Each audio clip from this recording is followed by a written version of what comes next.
សូមជម្រាបសួរអាយដាមលោកជំទាវលោកសានាងកញ្ញាប្រិយមិត្តទូរទស្សនិកជនជាទីគោរពស្វាគមន៍ជាថ្មីមកកាន់កម្មវិធីមនុស្សធម៌នេះមិនមែនជាសុបិន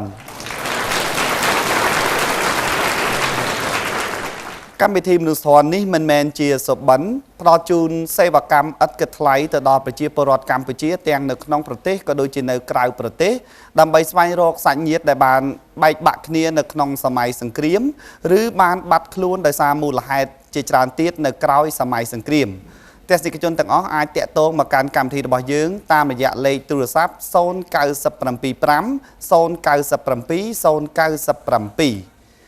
កម្មវិធីមនុស្សធម៌នេះមិនមែនជាសុបិនត្រូវបានបង្កើតឡើងក្រោមកិច្ចសហការរវាងអគ្គនាយកដ្ឋានវិទ្យុនិងទូរទស្សន៍បាយ័នជាមួយនឹងក្រុមហ៊ុនទូរស័ព្ទ Midphone ជារៀងរាល់ខែកម្មវិធីមនុស្សធម៌នេះមិនមែនជាសុបិនតែងតែផ្ដល់នូវក្តីសង្ឃឹមជូនទៅដល់ប្រជាពលរដ្ឋកម្ពុជាហើយជឿជាក់ថាពួកគាត់នឹងមានឱកាសបានជួបជុំគ្រួសារដោយគ្រួសារដែលបានជួបជុំគ្នានៅក្នុងកម្មវិធីរបស់យើងកន្លងមកហើយរយៈកាលកន្លងមកយើងបានដឹងថាមានប្រជាពលរដ្ឋកម្ពុជារបស់យើងមួយចំនួនមានការយល់ច្រឡំថាកម្មវិធីមនុស្សធម៌នេះមិនមែនជាសុបិនមានការយកប្រាក់ដើម្បីធ្វើការស្វែងរកសាច់ញាតិបាទយើងខ្ញុំសូមបញ្ជាក់ថាកម្មវិធីរបស់យើងពុំមានការយកប្រាក់ដើម្បីស្វែងរកសាច់ញាតិនោះទេដូច្នេះប្រសិនបើទស្សនិកជនទាំងអស់មានបំណងចង់ស្វែងរកសាច់ញាតិឬក៏មានចម្ងល់ពាក់ព័ន្ធទៅនឹងកម្មវិធីរបស់យើងអាចតាក់ទងតាមរយៈលេខទូរស័ព្ទ0975 097 ឱកាសនេះផងដែរខ្ញុំបាទសូមបាទបន្តនៅកម្មវិធីរបស់យើងដែលថ្ងៃនេះគឺយើងបានអញ្ជើញភ្ញៀវកិត្តិយសចំនួន3រូបដែលគាត់បានបែកបាក់សាច់ញាតិអស់រយៈកាលជាង30ឆ្នាំមកហើយ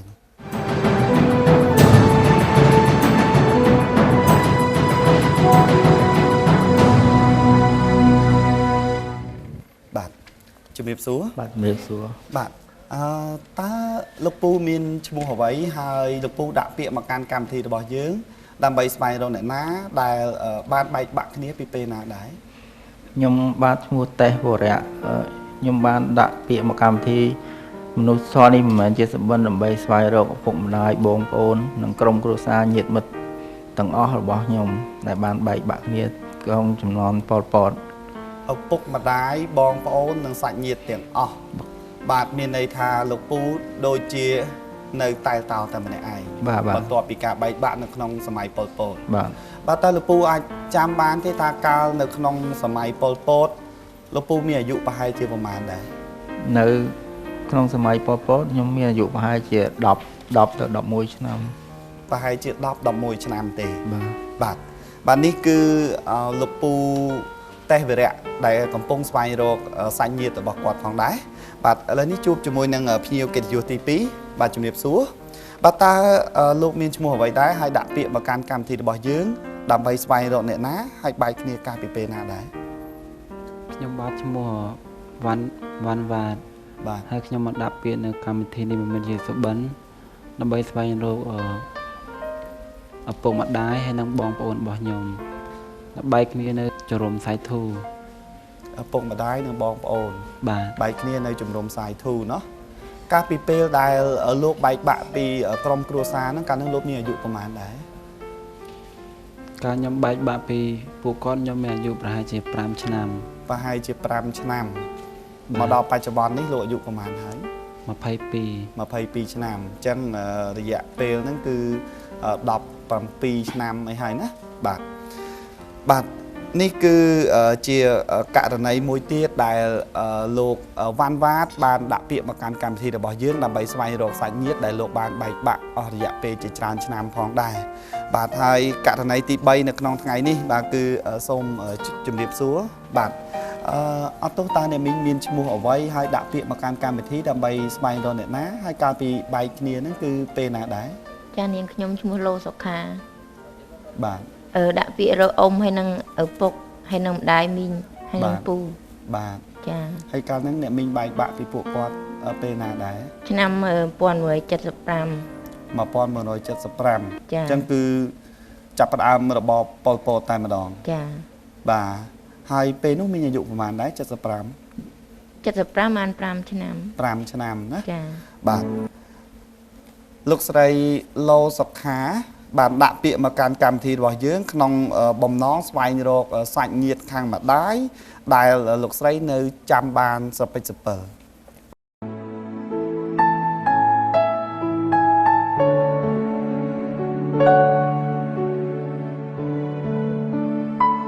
ខ្ញុំឈ្មោះឡូសុខាសប្តាហ៍ថ្ងៃនេះខ្ញុំរស់នៅភូមិជើងគោខ្ញុំមានកូន4នាក់ស្វាមីខ្ញុំឈ្មោះគៀតនី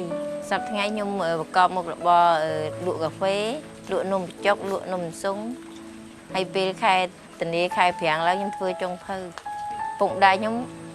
ឮសូរយាយចិញ្ចឹមខ្ញុំហ្នឹងគាត់ថាគាត់ឈ្មោះវណ្ណថាហើយម្ដាយឈ្មោះអឹមអយខ្ញុំជាកូនតូច លោកស្រីឡូសុខាជាកូនតូលនៅក្នុងគ្រួសារមួយដែលមានឪពុកជាទាហាននៅមុនសម័យសង្គ្រាមនិងបានបាត់ដំណឹងតាំងពីឆ្នាំ 1975 ជាអកុសល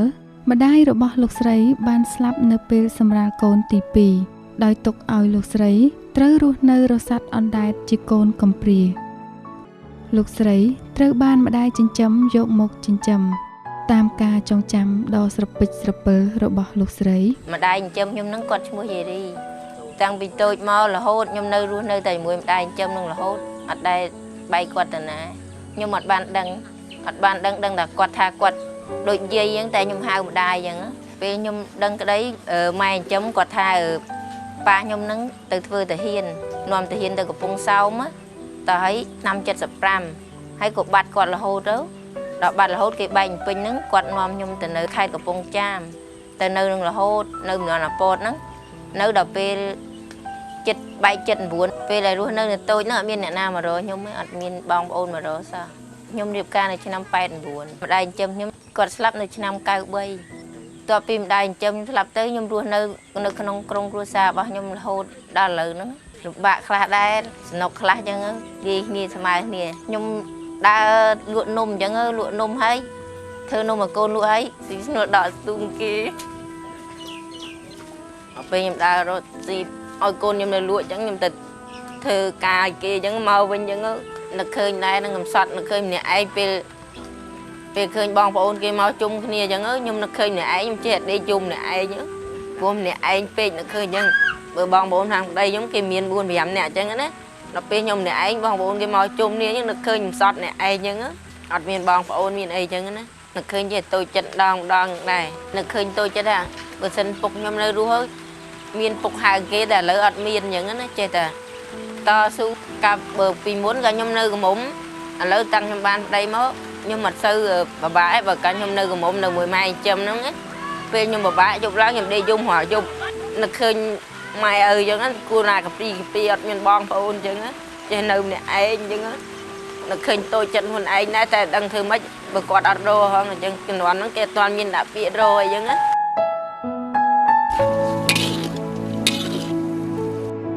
ខ្ញុំអត់ដឹងថាគាត់មានបងប្អូនម្នាក់គ្រាន់តែដឹងថាស្គាល់ឈ្មោះអ៊ំគង់ហ្នឹងមួយហើយនឹងឈ្មោះពូថាំងហ្នឹងមួយទៀតដល់រួចពីហ្នឹងមក ឆ្នាំ79ហ្នឹងខ្ញុំគួរចលីអាពតមកមួយយាយមួយអីមកនៅពេញហ្នឹងតែដឹងតែឈ្មោះអ៊ំគង់ហ្នឹងមួយឯងឈ្មោះអ៊ំគង់ហ្នឹងហើយនឹងពូថាំងហ្នឹងហើយមួយមីងមួយទៀតមិនដឹងមីងហ្នឹងអីតែហៅថាមីងជ្រូកអញ្ចឹងដឹងតែប៉ុណ្្នឹងខ្ញុំចង់ជួបគាត់ចង់ស្គាល់គាត់ព្រោះខ្ញុំមិនដែលមានបងប្អូនអ៊ំអីអញ្ចឹងចង់ជួបគាត់អញ្ចឹងទោះជាគាត់ក្រមានក៏ខ្ញុំចង់ជួបដែរchỉ thấy trong chuột qua đây nâng bục nhom rồi nhưng mà ai khơi như thế chẳng đã tới bờ thang quan nơi đuốc của chuột qua của khơi của o chẳng nữa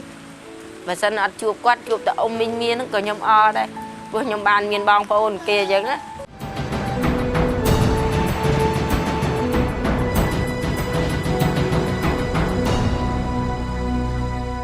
លោកអ្នកដែលកំពុងតែទេសនានៅឯកេដ្ឋានក៏ដូចជាភ្ញៀវកិត្តិយសដែលបានចូលរួមផ្ទាល់នៅទីនេះ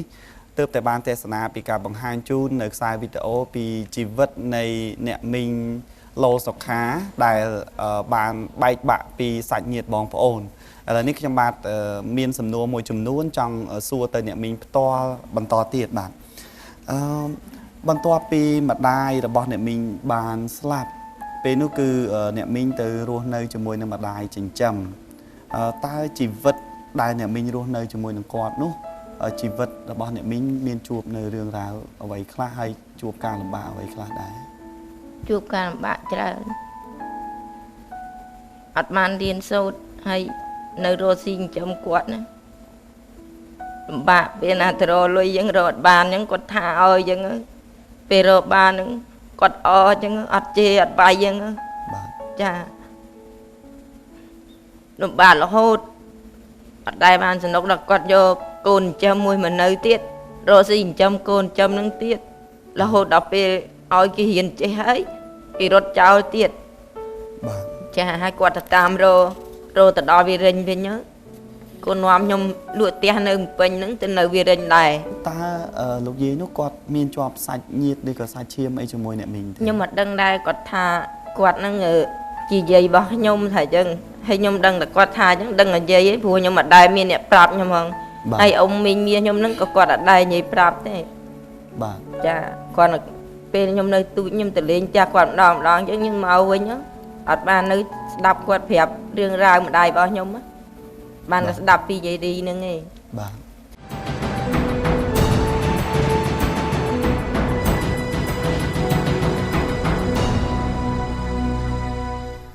nước nông pin ní nhom bát có sâu bằng vài ròm lục nẹm một chụp cho môi nâng pin cái điều TP rồi bỏ dưỡng cứ lục hoàn vạt bạn lục hoàn vạt đại bàn bảy bạ pi cua xá nơi pe đại phơi miệt phum đi vót cho mộtประเทศ Campuchia bỏ bánh pi chùm rúm nước nông ẩm lòng chăn nam mùi pon và buồn rồi cài sập bấy nước nông khai bắt đầm bòn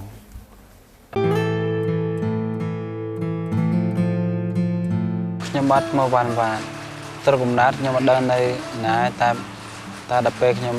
thom láng nhom đơn thành nhom mới phải thù ở bục nhom màu vàng hai mặt đai nhom ở khó môi tay nhom thọp lừa là chất khang hai mai nhom tham mà lôi bom pôn bọc nhom miền